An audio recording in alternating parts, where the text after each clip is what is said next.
ದಕ್ಷಿಣಕ್ಕೆ ಹಿಂತಿರುಗಿದ ಶ್ರೀ ಗುರುಗಳ ಮಹಿಮೆ. ಶ್ರೀ ಗುರುಭ್ಯೋ ನಮಃ. ಅಧ್ಯಾಯ 13.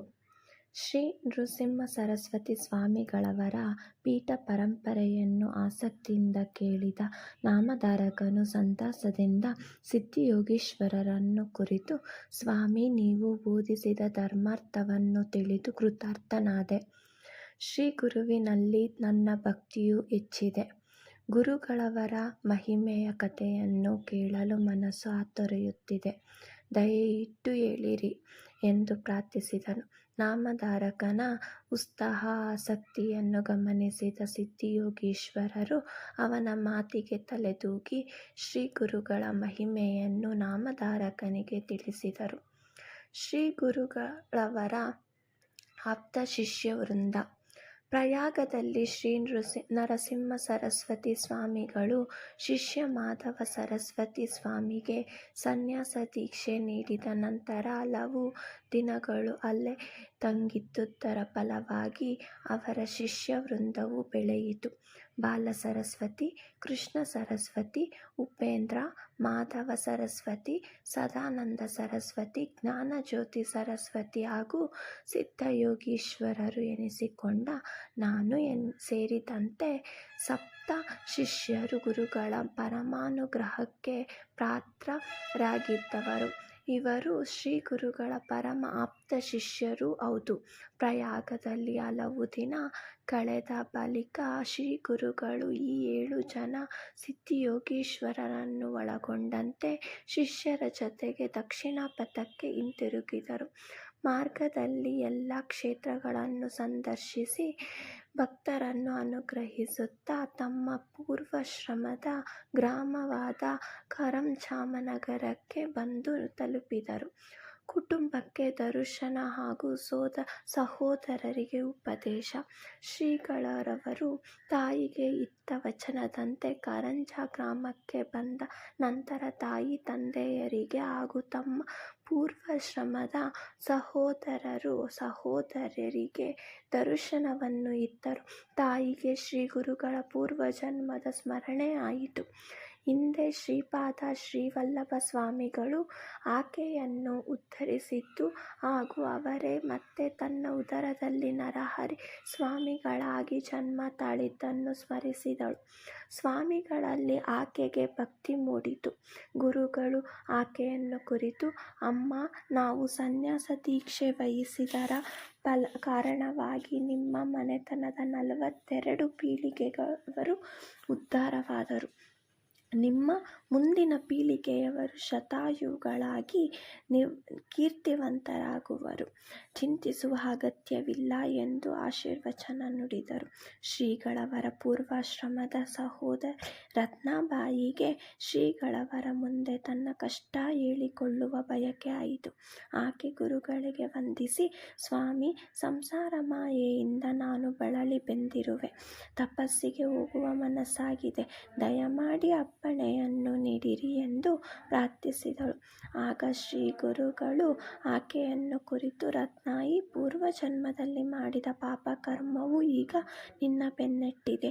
ಹಿಂದೆ ನೀನು ಗೋಮಾತೆಯನ್ನು ಕಾಲಿನಿಂದ ಒದ್ದುದರ ಫಲವಾಗಿ ಈ ಜನ್ಮದಲ್ಲಿ ನಿನ್ನ ಇಳಿ ವಯಸ್ಸಿನಲ್ಲಿ ಧನು ರೋಗ ಮೈತುಂಬ ಕಾಣಿಸುವುದೇ ಅಲ್ಲದೆ ಇಂದಿನ ಜನ್ಮದಲ್ಲಿ ನೆರೆಮನೆಯ ದಂಪತಿಯಲ್ಲಿ ಕಲಹವನ್ನು ಉಂಟು ಮಾಡಿದರ ಫಲವಾಗಿ ಈ ಜನ್ಮದಲ್ಲಿ ನೀನು ನಿನ್ನ ಗಂಡನಿಂದ ಅಗಲಬೇಕಾಗುವುದು. ಈ ತೊಂದರೆಗಳನ್ನು ನೀನು ಅನುಭವಿಸದೆ ವಿಧಿಯಿಲ್ಲ. ನಿನ್ನ ದೇಹ ನಾಶವಾದ ಮೇಲೆ ನನ್ನ ದರ್ಶನ ನಿನಗೆ ಸಿಗುವುದು. ಆದುದರಿಂದ ನಿನ್ನ ಪಾಪಗಳು ಸುಟ್ಟು ಹೋಗುವುದು. ದಕ್ಷಿಣ ದೇಶದಲ್ಲಿ ಭೀಮಾಮರಾಜ ನದಿ ಸಂಗಮದ ಹತ್ತಿರ ಗಾಣಗಾಪುರವೆಂಬ ಪ್ರಸಿದ್ಧ ಕ್ಷೇತ್ರವೊಂದು ಇದೆ. ನಿನಗೆ ದುರವಸ್ಥೆ ಒದಗಿದ ಕೂಡಲೇ ನೀನು ಅಲ್ಲಿಗೆ ಹೋಗು ಎಂದು ಹೇಳಿ ಗುರುಗಳು ತ್ರಯಂಬಕ ಕ್ಷೇತ್ರದತ್ತ ಹೊರಟರು. ತ್ರಯಂಬಕ ಕ್ಷೇತ್ರವು ಗೌತಮ ಪುತ್ರಿಯಾದ ಗೋದಾವರಿಯ ಉಗಮ ಸ್ಥಾನ. ಗೋದಾವರಿ ಮಹಿಮೆ ಪ್ರಸಿದ್ಧವಾದುದು. ಗೌತಮಿ ತೀರ್ಥ ಮಹಿಮೆ. ಬಹಳ ಹಿಂದೆ ಗೋದಾವರಿ ನದಿಯು ಬ್ರಹ್ಮಾಂಡವನ್ನು ಮೀರಿ ಜಿಗಿದು ಮೇಲಕ್ಕೆ ಪುಟಿಯುತ್ತಿದ್ದರಿಂದ ಈ ಜಲಧಾರೆಯನ್ನು ಶಂಕರನು ತನ್ನ ಜಟೆಯಲ್ಲಿ ಸಂಗ್ರಹಿಸಿಕೊಂಡು ಬಿಡುತ್ತಿದ್ದನು. ಹೀಗಾಗಿ ಮೇಲಕ್ಕೆ ಪುಟ್ಟದ ಜಲಧಾರೆ ಕೆಳಕ್ಕೆ ಇಳಿಯುತ್ತಲೇ ಇರಲಿಲ್ಲ. ಇದರಿಂದ ಭೂಲೋಕದ ಜನರಿಗೆ ಗೌತಮಿ ತೀರ್ಥದ ಜಲ ಸಿಗದೆ ಹೋಯಿತು. ಆಗ ಋಷಿಗಳಿಗೆ ಒಂದು ಯೋಚನೆಯಾಯಿತು. ಅವರ ಯಜ್ಞ ಯಾಗಾದಿಗಳಿಗೆ ಅವಶ್ಯ ಬೇಕಾದ ಜಲವೇ ಇಲ್ಲದಿದ್ದರೆ ಹೇಗೆ ಎಂದು ಯೋಚಿಸಿದರು. ಹೇಗಾದರೂ ಮಾಡಿ ಗೌತಮಿ ಧಾರೆಯನ್ನು ಭೂಮಂಡಲಕ್ಕೆ ತರಲೇಬೇಕು. ಈ ಕೆಲಸ ಗೌತಮ ಮಹರ್ಷಿಗಳಿಂದ ಮಾತ್ರ ಸಾಧ್ಯವಿದೆ ಎಂದು ಅವರೆಲ್ಲ ನಿಶ್ಚಯಿಸಿದರು.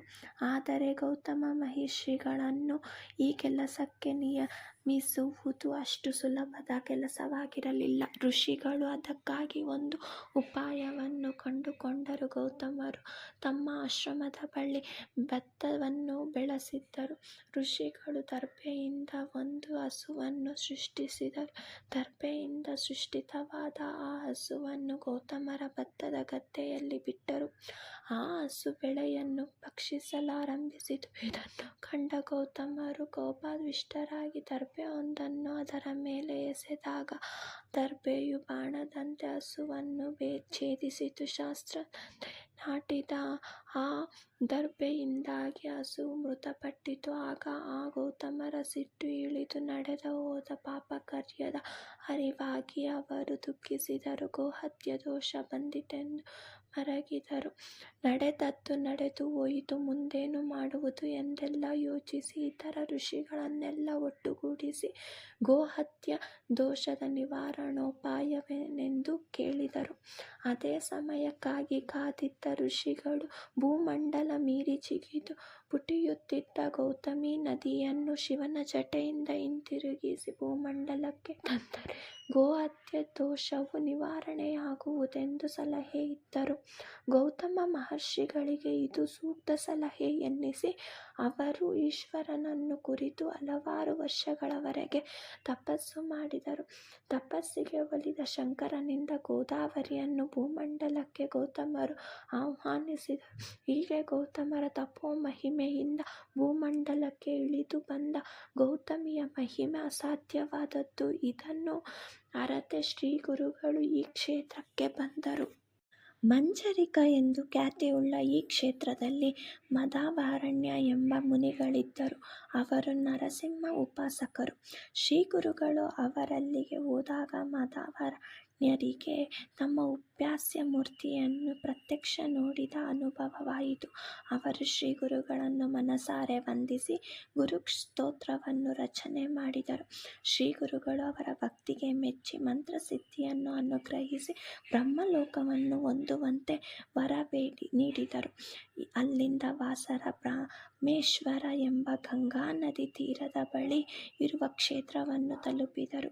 ಉದರಶೂಲೆಮಯ ಶ್ರೀಗುರುಗಳು ಒಮ್ಮೆ ಶಿಷ್ಯರೊಡನೆ ಗಂಗಾ ಸ್ನಾನ ಮಾಡುತ್ತಿದ್ದರು. ಅತಿಯಾದ ಹೊಟ್ಟೆ ನೋವಿನಿಂದ ನರಳುತ್ತಿದ್ದ ಬ್ರಾಹ್ಮಣನೊಬ್ಬನು ಗಂಗೆಯಲ್ಲಿ ಮುಳುಗಿ ಆತ್ಮಹತ್ಯೆ ಮಾಡಿಕೊಳ್ಳಲು ಹಾಸ್ಯ ಸ್ಥಳಕ್ಕೆ ಬಂದನು. ತನ್ನ ಹೊಟ್ಟೆಗೆ ದೊಡ್ಡ ಗಾತ್ರದ ಕಲ್ಲನ್ನು ಕಟ್ಟಿಕೊಂಡು ಗಂಗಾ ಪ್ರವಾಹಕ್ಕೆ ಧುಮುಕಿದ ಅವನನ್ನು ಶ್ರೀಗುರುಗಳು ಶಿಷ್ಯರ ಮೂಲಕ ದಡಕ್ಕೆ ಕರೆತರಿಸಿದರು. ಅವನಿಂದ ವಿಷಯವನ್ನು ತಿಳಿದು, ಏ ಬ್ರಾಹ್ಮಣ, ನೀನು ಯಾರು? ಆತ್ಮಹತ್ಯೆ ಮಹಾಪಾಪ. ನಿನ್ನ ಉದರಶೂಲೆಗೆ ನಾವು ಔಷಧ ನೀಡುತ್ತೇವೆ ಎಂದರು.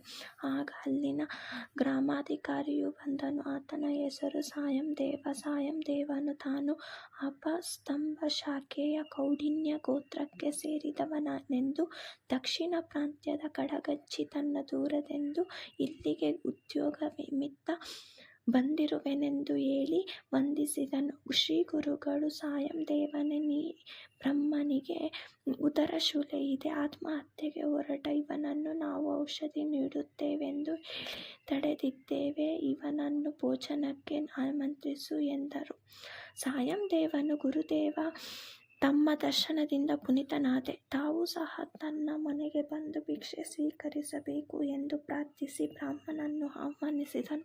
ಶ್ರೀಗುರುಗಳು ಶಿಷ್ಯರ ಸಮೇತ ಆತನ ಮನೆಗೆ ಹೋದರು. ಸಾಯಂ ದೇವ ಹಾಗೂ ಆತನ ಪತ್ನಿಯು ಶ್ರೀಗುರುಗಳನ್ನು ಆದರದಿಂದ ಸ್ವಾಗತಿಸಿದರು. ಶ್ರೀಗುರುಗಳು ಸಾಯಂ ದೇವನ ಮನೆಯಲ್ಲಿ ಭಿಕ್ಷೆ ಸ್ವೀಕರಿಸಿದರು. ತಮ್ಮೆದುರಿಗೆ ಈ ಬ್ರಾಹ್ಮಣನನ್ನು ಕೂಡಿಸಿಕೊಂಡರು. ಶ್ರೀಗಳವರ ಕೃಪೆಯಿಂದ ಆ ಬ್ರಾಹ್ಮಣನ ಉದರಶೂಲೆ ಮಾಯವಾಯಿತು. ರೋಗಮುಕ್ತನಾದ ಬ್ರಾಹ್ಮಣನು ಗುರುಗಳನ್ನು ವಂದಿಸಿ ತನ್ನ ಗ್ರಾಮಕ್ಕೆ ಹಿಂತಿರುಗಿದರು. ಶ್ರೀಗುರುಗಳ ಸಾಯಂ ದೇವ ದಂಪತಿಗಳನ್ನು ಆರಿಸಿದರು. ಎಂಬಲ್ಲಿಗೆ ದಕ್ಷಿಣಕ್ಕೆ ಹಿಂತಿರುಗಿದ ಶ್ರೀಗುರುಗಳ ಮಹಿಮೆ ಎಂಬ ಶ್ರೀ ಗುರುಚರಿತ್ರೆಯ 13ನೇ ಅಧ್ಯಾಯವು ಸಂಪೂರ್ಣವಾಯಿತು.